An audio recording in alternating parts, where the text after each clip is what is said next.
Bueno, que el Señor nos ayude, ¿verdad?, en este tiempo en el cual vamos a estudiar un poquito de su palabra. Y pensemos en lo siguiente. Usted va a realizar un trabajo en su casa, va a hacer una remodelación. Necesita hacer algo en su hogar y usted tiene un solo objetivo. Necesita a la persona más calificada posible al menor precio, al menor costo. Y nuestro pensamiento, bueno, decimos, tengo que hacer aquí una ampliación, a lo mejor en el gobierno, al meter los papeles, todo lo que tengo que hacer, más los maestros, más un clavito por aquí, un clavito por allá. Yo creo que con unos $300 me alcanza. Y planificamos un presupuesto, ¿verdad? Y bueno, tenemos ese presupuesto y llamamos al personal calificado, ¿verdad?, para que nos haga el presupuesto real. Nosotros pensamos en $300 y cuando viene el personal calificado nos dice, son $15,000. Nosotros decimos, ¿qué? ¿Por qué tan barato, no? ¿Por qué tan económico? Dice, no, lo que ocurre es que tenemos que hacer muchas cosas. Aquí hay que quitar metros cúbicos de escombros, hay que quitar mucha tierra. Este trabajo tardará muchos días, además a todo sol. Tenemos que trabajar mucho, además tenemos que traer personas para nivelar el terreno. Necesitamos un albañil, un carpintero, un eléctrico, un plomero, ayudantes, y además vamos a dejar todo limpio y nos vamos a tardar 15 días.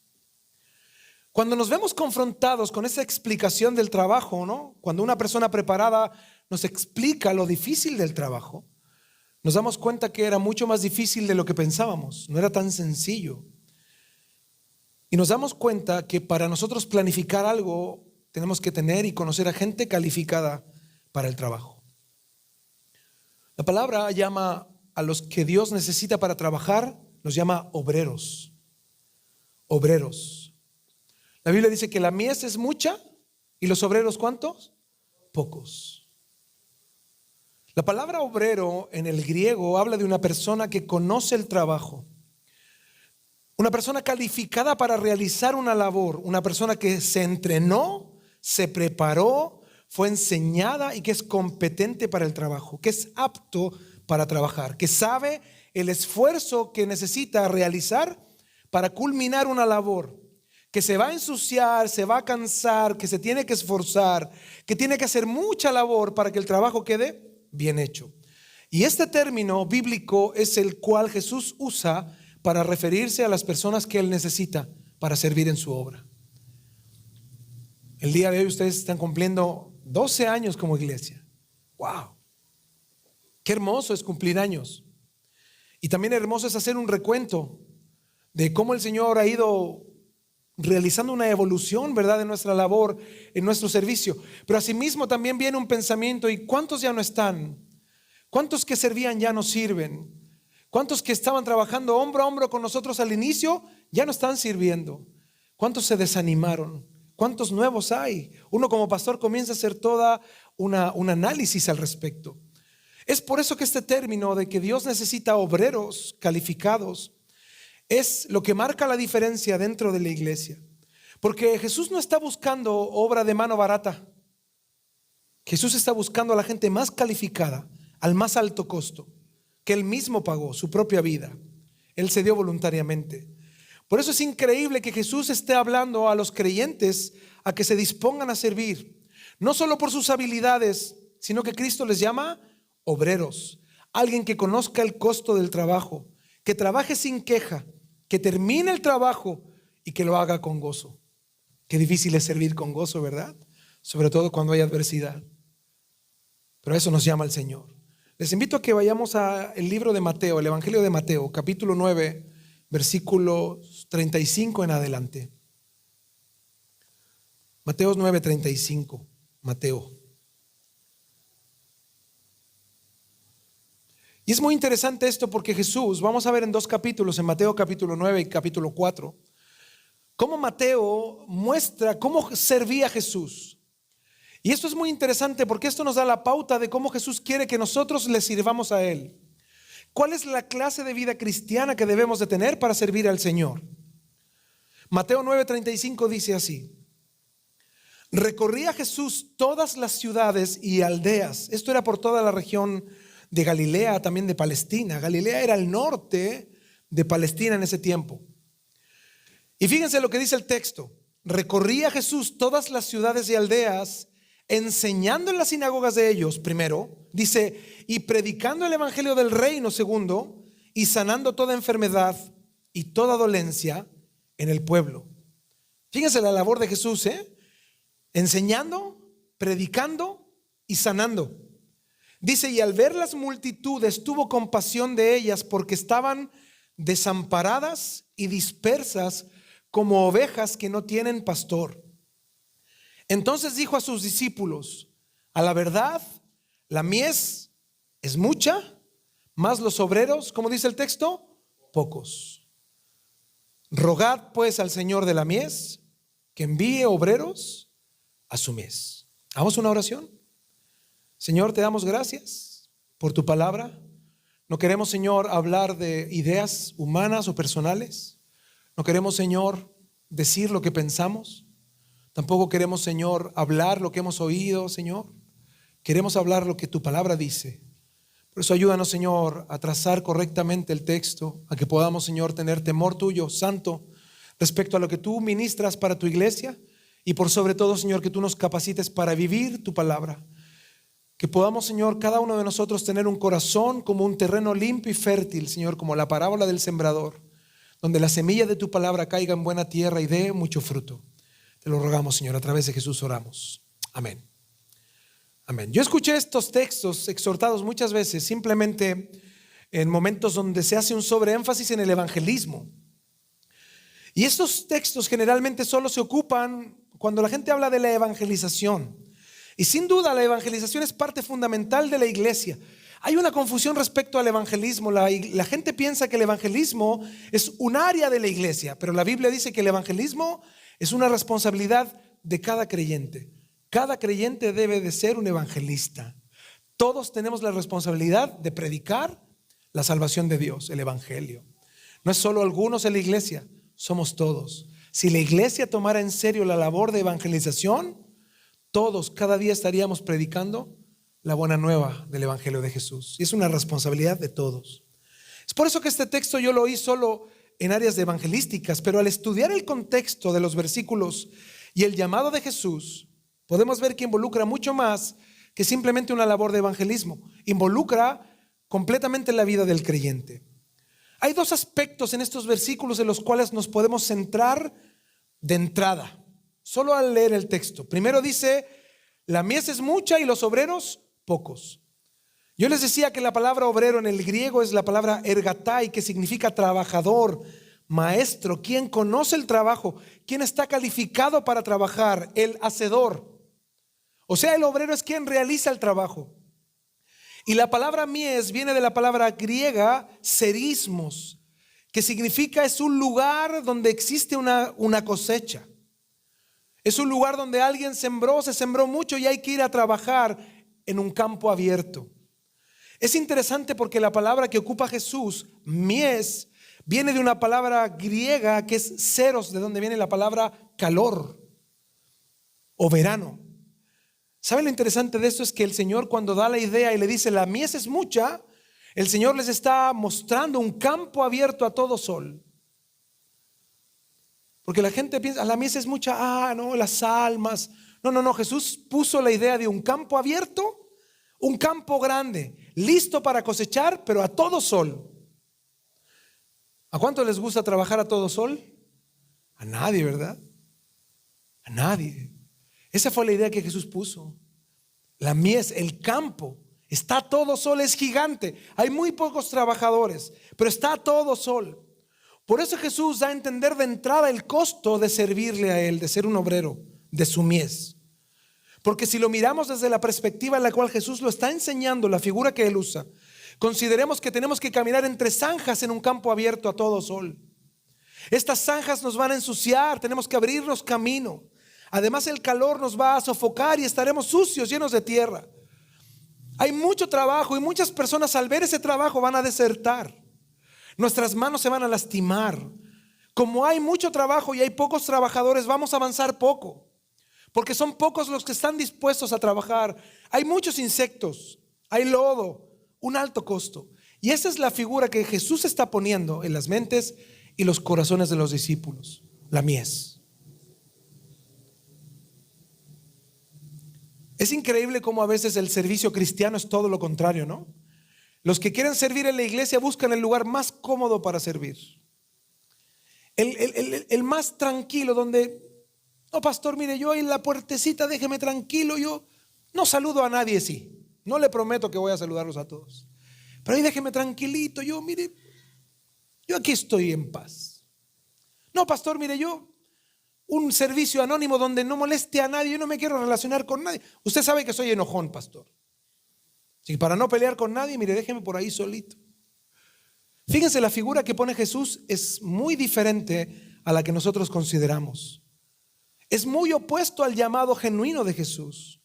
Porque muchos servidores se quejan de llegar una hora antes al culto. Otros se quejan de que tienen que ponerse una ropa bonita o algún uniforme, ¿no? Algunos ni siquiera el color del uniforme les gusta.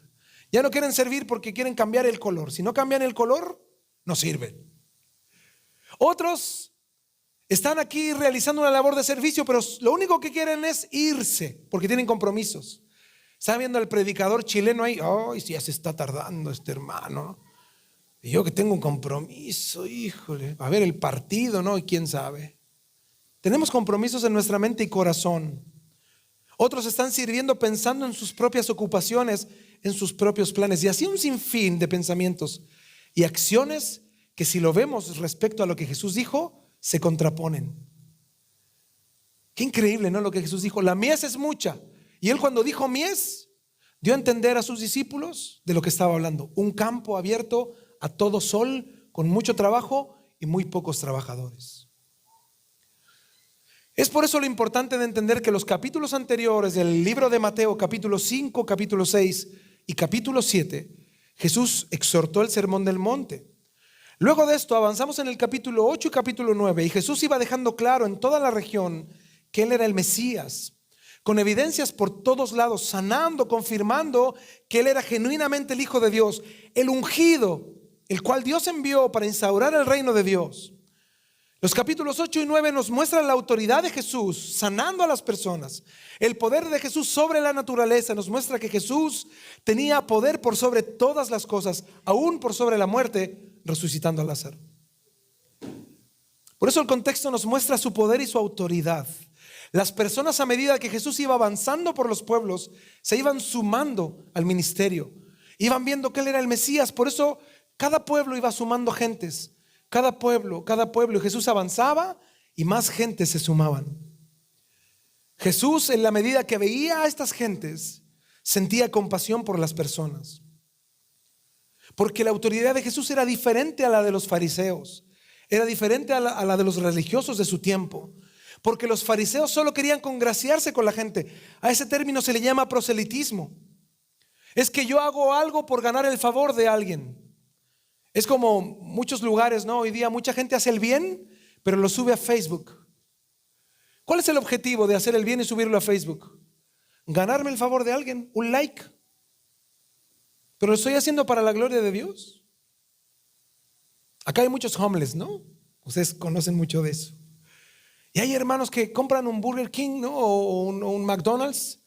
Y dice, le voy a dar a un homeless en el nombre del Señor. Y ahí van con su McDonald's y con su selfie, ¿no? Para la gloria de Dios. Ella ponen su cara de santidad, ¿no? Para que les den un like. Eso hacían los fariseos. Todo lo que ellos hacían era para ganar el favor de la gente. Jesús, en cambio, mostraba misericordia y compasión. Nadie había hecho eso. Porque Jesús no solo se le acercaba a los enfermos. El texto dice que Jesús se acercaba a los enfermos. Él iba con los enfermos. ¿Se acuerdan la viuda de Naín? Una mujer que muere su hijo y el Señor la ve que van en el funeral y el Señor discierne y siente compasión de ella porque había quedado sola, ya no tenía nadie más, era su único hijo el que había muerto. Él se acercó con la viuda. Él fue con la viuda y resucitó a su hijo. La viuda no vino a gritarle, Jesús, resucita a mi hijo. No, Jesús sintió compasión de ella y Él se acercó. Y te digo algo, eso es lo que pasó contigo y conmigo. Nosotros andábamos en otro rollo. y en otras cosas. ¿Y quién se acercó para rescatarnos? Fue Él. Él tuvo compasión de nosotros y en su compasión se acercó para rescatarnos. Qué grande es nuestro Dios, ¿verdad? No fue por nuestros méritos, es solo por su gracia y su amor. Y vemos entonces en el capítulo 9 que Jesús sana a un paralítico y se suma más gente, en los versículos del 1 al 8. Luego viene la hija de Jairo, cuando Jairo envía por Jesús y aparece una mujer con flujo de sangre, toca al Señor y es sanada, versículos del 18 al 26. Luego 2 ciegos reciben la vista desde el 27 al 31 y el 32 al 34 habla que un mudo habló. Imagínense un capítulo que nos habla de milagro tras milagro, tras milagro, tras milagro. ¿Y qué ocurría? La gente se sumaba. Y sin duda al paso de Jesús y las sanidades, las personas hablaban de Jesús, sus seguidores crecían en número en cada aldea y en cada ciudad. Y vemos la acción de Jesús en estos lugares. Dice el texto que recorría Jesús todas las ciudades y aldeas, enseñando en las sinagogas de ellos y predicando el evangelio del reino y sanando toda enfermedad y toda dolencia, dice Mateo 9:35. Yo les invito a que vayamos unos capítulos atrás, Mateo 4:23. Fíjense, esto es muy interesante. Mateo 4:23. Mateo hace un sobreénfasis en lo que Jesús hacía, en la labor de Jesús. Dice Mateo 4:23. Y recorrió Jesús, ¿cuánta Galilea? ¿Cuánta Galilea? Usted dice, ¿y más o menos cuánto es Galilea, pastor? De cuenta que Jesús recorrió todo California. No es tan grande, pero para que hagamos una idea. Cada pueblo, cada ciudad. Jesús no se quedó estático. Él iba por todos los pueblos. Todos los pasó por Petaluma, luego se fue a Santa Rosa y luego ahí para el norte y así. Todos los pueblos. ¿Se imaginan la gente? Recorrió Jesús toda Galilea enseñando en las sinagogas de ellos y predicando el evangelio y sanando toda enfermedad y toda dolencia en el pueblo. Es interesante que diga que Jesús recorrió toda Galilea, porque Galilea era una región del norte. Ahí es donde nació Jesús. Yo siempre le digo a los hermanos, probablemente Jesús tuvo acento medio norteño, ¿no? Porque él nació en el norte, en Nazaret, en ciudad del norte, en Galilea, en el mar de Galilea. Y dice que él enseñaba en las sinagogas de ellos y predicaba el evangelio y sanaba toda enfermedad y toda dolencia. Y eso no es todo, dice el 24, y se difundió su fama por toda Siria. Este era otro país al norte de Palestina. Era un país transjordánico que se llama, o sea, del otro lado del Jordán. Una nación grande en Siria. Pero ¿saben lo increíble? Esta era una nación pagana al norte de Palestina. Y dice que se difundió su fama por toda Siria y le trajeron todos los que tenían dolencias, los afligidos por diversas enfermedades y tormentos, los endemoniados, lunáticos y paralíticos. ¿Y qué dijo Jesús? ¿Y qué hizo? No, ustedes no son cristianos. No, ustedes no son del pueblo escogido de Dios. ¿Qué dice el texto que hizo el Señor? Y los sanó a todos. ¿Saben? Esta palabra los sanó en el griego, en el original, significa que los sanó definitivamente. Que si alguien tenía una dolencia, nunca más la tuvo. Que si alguien tenía una enfermedad, nunca más la tuvo. Si alguien tenía una sensación o una depresión, porque habla también de tormentos, nunca más la tuvo. Jesús lo sanó definitivamente. Por eso el 25 explica y dice: y le siguió mucha gente de Galilea, de Decápolis, de Jerusalén, de Judea y del otro lado del Jordán. ¿Saben por qué da todas esas ciudades? Porque a Jesús lo siguió gente del norte, del centro, del sur, del este y del oeste. Eso nos dice Mateo. Muchas personas. Por eso Mateo nos da la actividad diaria de Jesús para que nosotros podamos aprender de Jesús cómo conducirnos. Volvamos a Mateo 9:35. Es el mismo texto, 5 capítulos después. Pero aquí ya no solo dice Galilea, ahora está abarcando Palestina, toda la nación. Por eso dice Mateo 9:35, recorría Jesús todas las ciudades y aldeas, enseñando en las sinagogas de ellos y predicando el evangelio del reino y sanando toda enfermedad y toda dolencia en el pueblo. Esto que nos dice Mateo que Jesús recorría Significa que Jesús no se quedaba estático, había mucho trabajo. Hay un historiador llamado Josefo que comenta que en los tiempos de Jesús, la región de Galilea tenía aproximadamente 204 ciudades. Entre ciudades y aldeas sumaban más o menos 204. Y cada aldea o cada ciudad tenía un promedio de 15,000 habitantes. ¡Wow! ¡Qué cantidad de gente!, ¿no? Por eso Jesús recorría todas las ciudades y todas las aldeas. Era un enorme trabajo. Algunas ciudades reconocidas por nosotros de esta zona son Nazaret, Capernaum, Naín, Belén, Magdala. Por eso es interesante ver que el trabajo de Jesús era permanente. ¿Y qué hacía Jesús en estas ciudades? 3 verbos nos dice Mateo 9:35. Recorría Jesús todas las ciudades y aldeas, enseñando en las sinagogas de ellos. Segundo, predicando el evangelio del reino. Y tercero, sanando toda enfermedad y toda dolencia. El primer verbo es enseñando, didasken. Esto es muy interesante. Voy a ser muy técnico, pero van a aprender mucho, acuérdense. Este es un verbo presente activo participio. O sea, ¿y eso qué? ¿No? Esta palabra en el griego significa que todas las acciones que están en este texto van de la mano. No solo Jesús predicaba, no solo Jesús enseñaba, no solo Jesús sanaba. No, Jesús enseñaba, predicaba y sanaba siempre. Por eso son verbos participios. Va uno con el otro, no pueden estar separados. Son obras unidas. Por eso el creyente no puede ser un buen cristiano en la iglesia y un mal cristiano en su casa. Un genuino creyente debe de ser un buen creyente aquí y afuera, ¿cómo? Un excelente creyente. Su vida cristiana, todo lo que hace va de la mano, porque Dios es uno. Jesús entonces enseñaba. Esta palabra en el original entonces habla que Él era un maestro. Pero no solo el verbo se queda en que Él enseñaba con palabras, sino que Él era consecuente, que todo lo que Él decía, lo vivía. Entonces toda la gente que veía a Jesús hablar de algo, veía que Jesús vivía lo que decía. Esa es la verdadera enseñanza. No es solo decir, hermanos, tenemos que orar, ¿no? Y al momento de orar el hermano está en el WhatsApp. Tú dices, oye, pero si el hermano que ora, ¿a qué hora ora? No está orando. Ni le importa la oración. Pero enfrente, ¿qué decimos? Hay que orar, ¿no? Yo oro a las 4 de la mañana y la esposa sentada ahí pone su cara así, ¿a qué hora? Nunca lo he visto, ¿eh? Jesús era consecuente. Era consecuente.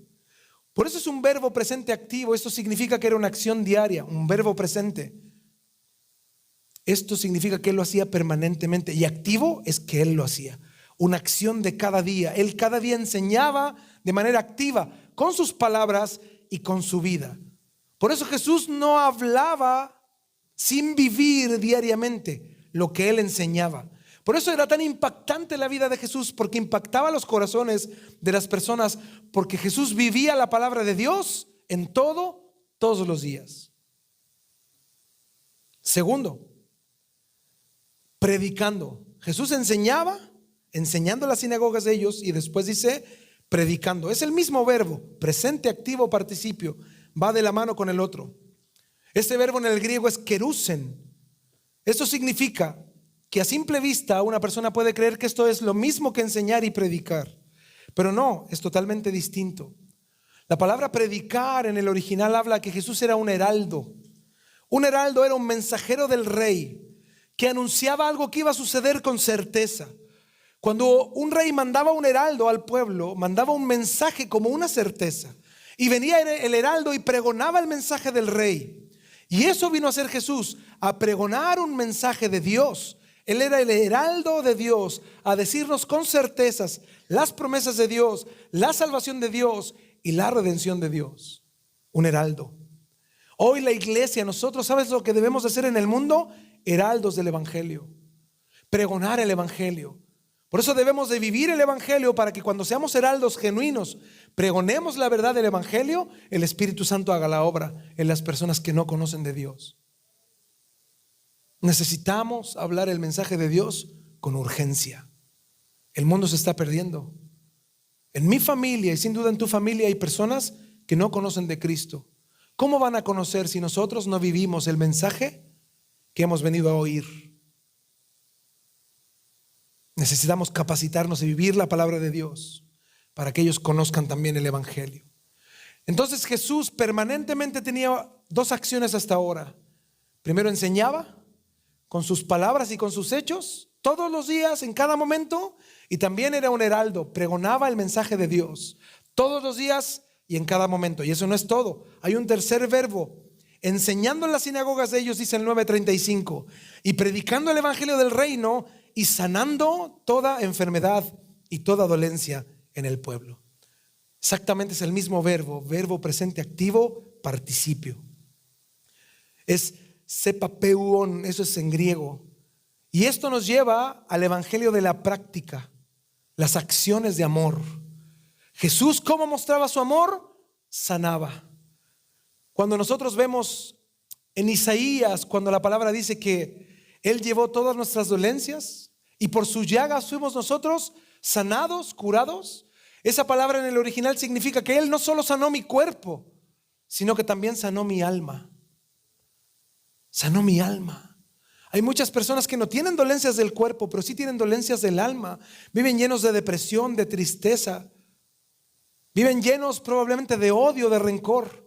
Y esa sanidad también vino a ser Jesús, a sanarnos del alma, a curarnos del alma. Por eso Jesús no solo sanaba el cuerpo, Él consolaba, liberaba, atendía a las personas, dedicaba tiempo a oírlos, a mostrar su gran amor con sus acciones. Por eso lo interesante de mostrar estos tres verbos, que es la actividad diaria de Jesús. Él iba a las personas, no solo las personas venían a Él. Él tenía una acción permanente de hablar del evangelio, de enseñar y de vivir, además de ser un heraldo, de promulgar el evangelio de Jesús y el evangelio del reino, y además sanaba y curaba a las personas. ¿Se imaginan lo que significaba estar al lado de Jesús? Porque a veces lo vemos como nos muestran las películas a Jesús, nada más como un güero, ¿no? De ojos así medio azules, que caminaba acá con su cabello así medio largo, y los demás lo siguen, ¿no? Y como, no, Jesús no era así. Jesús se involucraba con las personas. ¿Se acuerdan cuando los niños se acercaron a Jesús? Y Jesús probablemente jugaba con ellos. ¿Y qué le dicen los discípulos? Ya, sáquese, fuchi. ¿Qué les dice Jesús a ellos? Oye, ¿qué les pasa, no? Dejen que los niños se acerquen a mí, déjenlos. Jesús se acercaba a las personas. Por eso nos damos cuenta que cuando Jesús quería orar, ¿qué tenía que hacer Jesús? Y ahora lo podemos entender. Él tenía que apartarse. ¿Por qué? Porque era tanta la gente que lo seguía, era tanta la gente que tenía necesidad, era tanta la gente que necesitaba de Él, que si Él no se apartaba no tendría ni tiempo ni que comer, ni para dormir, ni para nada. Él necesitaba pasar tiempo con Dios y Él se alejaba. ¿Y qué hacía la multitud? ¿Se acuerdan? Lo seguía. Por eso Jesús tomaba un barco y se iba a otro puerto para orar y aprovechaba esos tiempos, porque la gente tenía una enorme necesidad. ¿Por qué Jesús vivía de esa manera? Juan 4:31 lo explica. Vamos a Juan 4:31, por favor.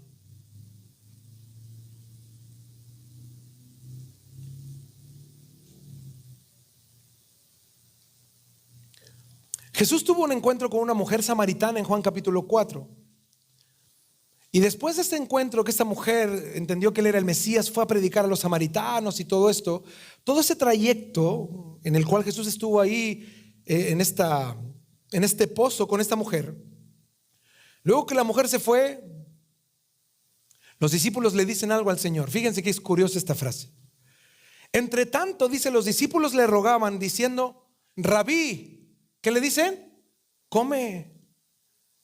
Pues ya, Señor, tienes mucha actividad, haces muchas cosas, come.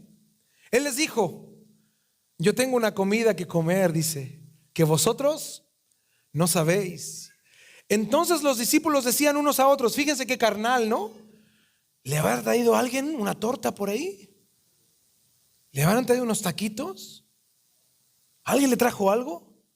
Fíjense lo que dice Jesús, conociendo los corazones de ellos: mi comida es que se haga la voluntad del que me envió y que acabe su obra. Y fíjense, aquí les explica por qué Jesús estaba dispuesto a no comer por hacer la obra de Dios. Jesús dijo, yo estoy dispuesto a pasar hambre natural, pero ir con las personas, hablar el evangelio, predicar las buenas nuevas. Yo quiero estar con ellos, prefiero no comer. ¿Por qué? Dice el 35, ¿no decís vosotros, aún faltan 4 meses para que llegue la siega? Se dice, podemos estar tranquilos porque todavía falta tiempo para cosechar. Jesús dijo, he aquí os digo, alzad vuestros ojos y mirad los campos, porque ya están blancos para la siega. ¿Saben lo que les dijo Jesús? Ya no hay tiempo. No tenemos tiempo para comer. No tengo tiempo ni para comer porque la gente necesita de Dios. Vivimos en una sociedad tan contraria a eso nosotros, ¿no? Tenemos tiempo para todo menos para servir a Dios. Tenemos tiempo para todas nuestras cosas. Para ir a jugar fútbol, hay tiempo. Para ir al mall, hay tiempo. Para cotorrear y cualquier cosa hay tiempo. Pero para servir a Dios, no, pastor, mire, la verdad, este otro año a lo mejor, ¿no? O cuando el Señor me llame, pues ya te llamó hace rato. No, cuando el Señor me diga, pues el Señor te está diciendo. No, pastor, es cuando usted me convoque. Pues el pastor siempre convoca. Siempre hay necesidad. Ustedes dicen, hay tiempo, todavía no. El Señor dice, no hay tiempo. Miren la necesidad de las personas. Y no solo las personas que están afuera. Muchas veces acá en la iglesia llegan personas que necesitan amor, afecto, un abrazo, un buen consejo. Necesitan ser ministrados por Dios. Necesitan una palabra de Dios. Y Dios necesita hombres y mujeres que le sirvan, llenos de integridad, llenos de temor de Dios. ¿Para qué? Para que podamos hacer esa labor que hizo Jesús de consolar, de amar, de pregonar, de predicar el evangelio, de enseñar a otros. Es por eso que yo siempre pienso en lo siguiente. ¿Tú te puedes imaginar lo que significaba conocer a Jesús? Tú estás mal, estás triste, desolado, enfermo, perdido, y de repente estás en toda esa situación y Jesús se acerca y sana tu alma. Llena tu ser con su paz, su amor te abraza, tu vida ahora se llena, tienes sentido de vida y encuentras paz. La que no encontraste nunca, la encuentras en Él. Y lo miras y Él está ahí presente. Y Él se acercó y Él estuvo ahí. Este era el estilo de vida de Cristo. Y este es el estilo de vida que Jesús quiere que sus obreros comprendan que deben de ejercer. Por eso están estos 3 verbos tan radicales, tan impresionantes. Entender que Jesús enseñaba dedicaba su vida a enseñar, a predicar y a sanar es impresionante, porque es la labor que todo obrero creyente debe de realizar. Por eso Mateo 9:35, en el versículo 36, después de entender, Mateo 9:36, después de entender lo que Jesús hacía, dice, y al ver las multitudes, ¿se acuerdan? Tanta sanidad, tanto milagro, la gente comenzó a unirse, y al ver a tanta gente, dice, tuvo compasión de ellas. Esta palabra compasión habla de lo que él sintió, una sensación invalidante. Esto significa que él no quería comer, algo que no te deja comer, algo que no te deja dormir humanamente hablando, algo que no te puedes quitar de la cabeza. Esa compasión fue la que sintió Jesús al ver la necesidad de las personas. Dice, porque estaban desamparadas y dispersas. La palabra desamparada significa desollada. ¿Sabes lo que es un animal desollado?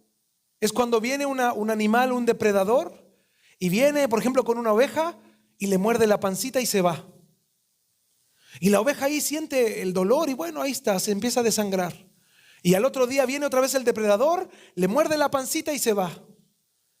Y así está, y otro día viene el depredador y lo muerde otra vez y se va, hasta que esta oveja está completamente vulnerable. No tiene fuerzas para correr, no tiene fuerzas para huir, está vulnerable. Le hicieron tanto daño a los depredadores que está vulnerable. Así estaba la gente en los tiempos de Jesús. Y te digo algo, así está la gente en nuestros tiempos. Llenándose de cosas, de actividades o de bienes y beneficios, pero sin Dios. Las personas están desolladas ahí, engañadas por el sistema, a tal grado de que las personas ya no entienden su propia necesidad espiritual. Están saciando con cosas su necesidad espiritual. Y además el texto dice que estaban desamparadas y dispersas. Esta palabra dispersa significa derribada, apartada, separada. Alguien se entrometió y las separó para hacerlas aún más vulnerables. Eso fue lo que vio Jesús en las personas. Un rebaño de ovejas que estaban desolladas y apartadas. ¿A ti qué te ocurre cuando sirves, cuando vienes a la iglesia? ¿Puedes discernir la necesidad de los demás? ¿Puedes ver que hay gente que tiene realmente una necesidad de Dios? ¿Puedes sentir que hay personas que entran aquí cada semana y que necesitan de Dios? ¿O solo te enfocas en hacer bien tu trabajo, en que suene bien, en ministrar bien, en recibir bien y en hacer solamente nuestra labor? ¿Has sentido en tu corazón de ver a personas con necesidad? ¿Y estás dispuesto a pagar el precio para servir a esas personas que tienen necesidad? Antes de venir a la iglesia, oras y te preparas espiritualmente para decir: Señor, que todo el que entre, Señor, a este lugar, podamos ser una iglesia que ame, que cure, que abrace a los que tienen necesidad. De eso se trata el servicio, de tener compasión por quienes vienen cada semana. No solo por los nuevos, por todos. Aquí algunos de ustedes pueden tener muchos años aquí en la iglesia, pero les digo algo, también necesitan un abrazo, también necesitan amor, también necesitan afecto, también necesitan a lo mejor una palabra de ánimo, o que alguien te diga: cuenta conmigo. Todos necesitamos eso. De eso se trata la iglesia. A lo mejor tú no sabes, pero hay hermanos que se tardan horas en llegar al culto. Hermanos que vienen caminando largas distancias para llegar a la iglesia. Personas que vienen con el dinero justo para llegar, justo para regresar, pero que tienen tanta necesidad de Dios que aquí estamos hoy día. Aquí estamos. Yo les contaba a los hermanos allá en México, a mí me ocurrió una vez algo. Con mi esposa teníamos tanta necesidad de Dios, tanta necesidad de Dios. Recién el Señor nos había llamado a conocerle y teníamos una necesidad enorme, pero no teníamos dinero para ir a la iglesia. Y yo me acuerdo una vez, yo guardé 20 pesos, $2. No, $1 ahora, es $1. 20 pesos mexicanos. Nosotros vivíamos en México. Y yo le dije a mi esposa: mira, con el impulso del carro, estábamos como 40 minutos de la iglesia de distancia. Yo le dije: con el impulso llegamos, y con estos 20 pesos regresamos de gasolina. Así que el Señor, que lleguemos, ¿no? Y así llegamos, sabemos que con los 20 retornamos. Y nos fuimos a la iglesia. Llegamos así, ¿ha visto cuando en el carro empieza a convulsionar, cuando ya no le queda gas? Empieza a dar sus tiritones, así llegamos a la iglesia. Entonces yo dije: yo saliendo de la iglesia tengo que echar gasolina, ¿no? para irme a casa. Con 20 pesos. Bueno, Señor, no importa, lo importante es estar aquí. Llegamos, estuvimos en el culto y todo, y wow, qué hermoso lo que pasó. Y nos vamos a casa y paro en la gasolinera. Y le digo al que echa la gasolina: 20 pesitos, por favor. Y ves cuando tú echas poquito, como que te miran así como que un pobre tipo, ¿no? Y yo he dicho: 20 pesos, nada, ¿no? Y echamos 20 pesitos. Y de repente yo veo que el reloj empieza a pasar de 20 pesos. Y yo digo: no, se equivocó este señor. Y de repente se apaga la máquina, 220 pesos. Híjole, dije: se equivocó. Me echó 200 pesos de más. 200 pesos de más. Y yo dije: ¿qué voy a hacer? No empecé a buscar algo que iba a dejar ahí en empeño para poder irme a mi casa. O dejaba mi reloj o un documento, no sé. Dije: pero no me va a dejar ir porque echó 200 pesos de más. Y viene ese señor y le digo: ¿sabes qué? Te equivocaste. Eran 20 pesos, no 220 pesos. Dijo: no hay ningún error, me dijo. Mira, me dijo: pasó alguien por aquí y me dijo: échale 200 a ese auto. Y me dio 200, por eso te eché 220. Y dije: wow, debe haber sido un hermano, ¿no? Que nos conoció.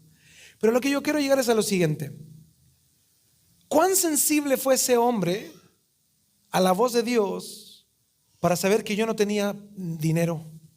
Porque yo iba así como ahora, así ando bien arregladito, iba a la iglesia. ¿Quién iba a saber que yo no tenía? Nadie. Pero este hombre fue sensible a la voz de Dios y él iba pasando a lo mejor por ahí y el Señor le dijo, échale 200. Y a lo mejor él dijo, te reprendo, ¿no? Espíritu, sal de aquí. Échale 200 otra vez.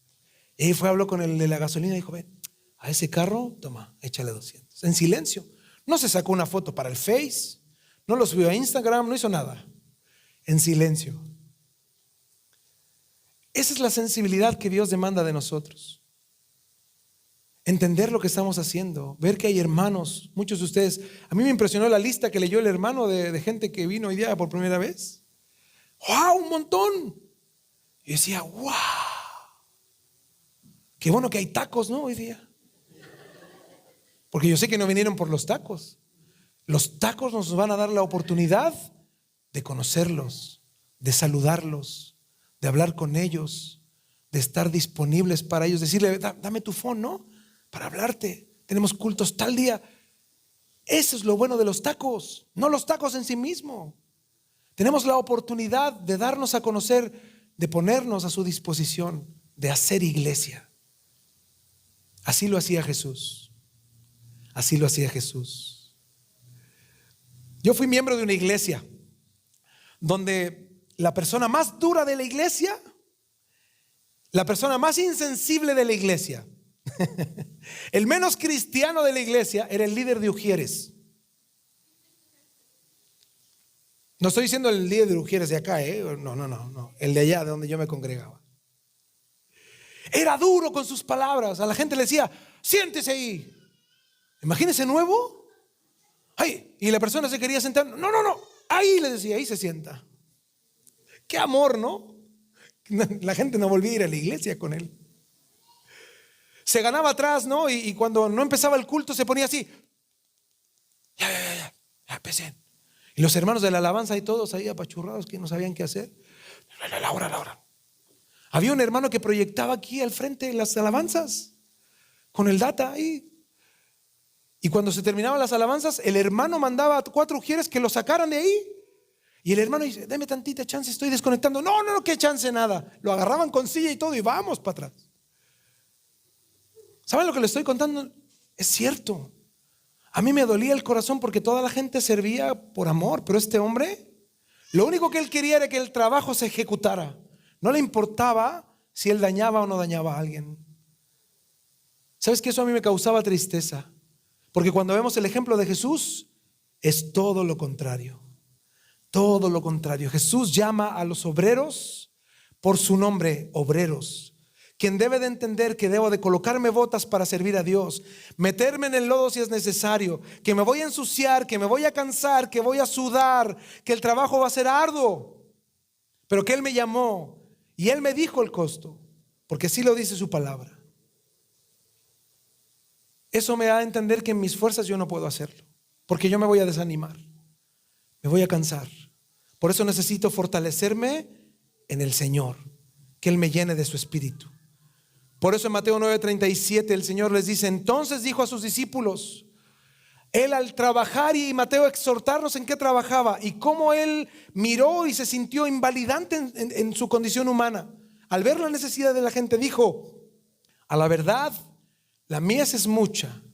El campo, ya entendemos, ¿verdad? Un campo a todo sol gigante es mucho, mas la gente calificada, quien entienda que hay un costo por servir, son muy pocos. Y aquí está el llamado, pastor, y a los que sirven en esta iglesia. Le dice a sus discípulos, rogad pues, los que servimos, los que estamos ahí en el campo, los que estamos dispuestos a servir, rogad pues, los que sirven, al Señor del campo, al dueño de ese campo, que envíe obreros a su mies. Hay mucho trabajo, mis hermanos, a un alto costo. Y Dios hoy nos llama en este aniversario número 12 a que nos dispongamos a servir a Dios. No solo a venir a la iglesia y congregar, sino a disponernos para servir en la obra de Dios, porque la mies es mucha y los obreros, ¿cuántos son?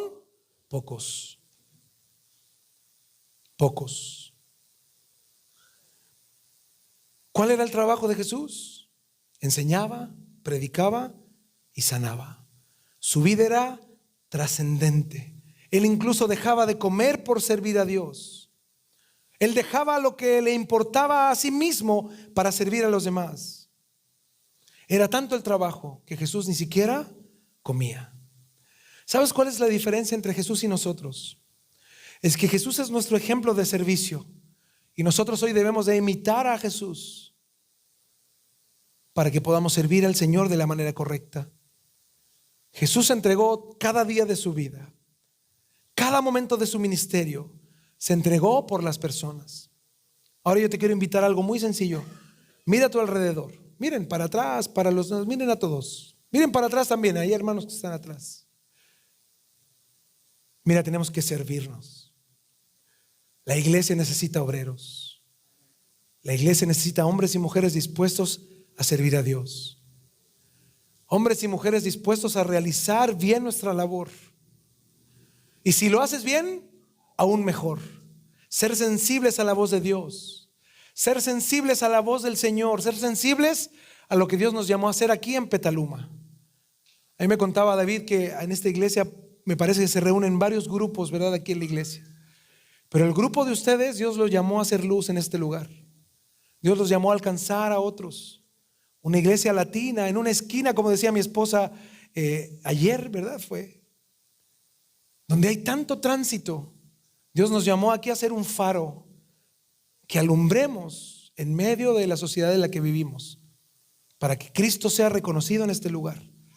Que en cada culto lleguen personas nuevas, hayan muchos de ustedes sensibles a la voz de Dios, acercarnos a tratar a la gente con amor, ser serviciales, y no solo a los que no conocemos, sino también entre nosotros, a amarnos, a respetarnos, a valorarnos y a ponernos en la brecha junto al pastor para que Cristo sea glorificado en esta iglesia. ¿Qué les parece? ¿Estamos de acuerdo? Les invito a que oremos, hagamos una oración, demos gracias al Señor. Señor, te damos gracias por tu palabra. Qué gran ejemplo, Señor, nos has dado tú. Qué gran ejemplo, Señor, nos has dado tú de cómo tú serviste, Señor, tu ministerio terrenal.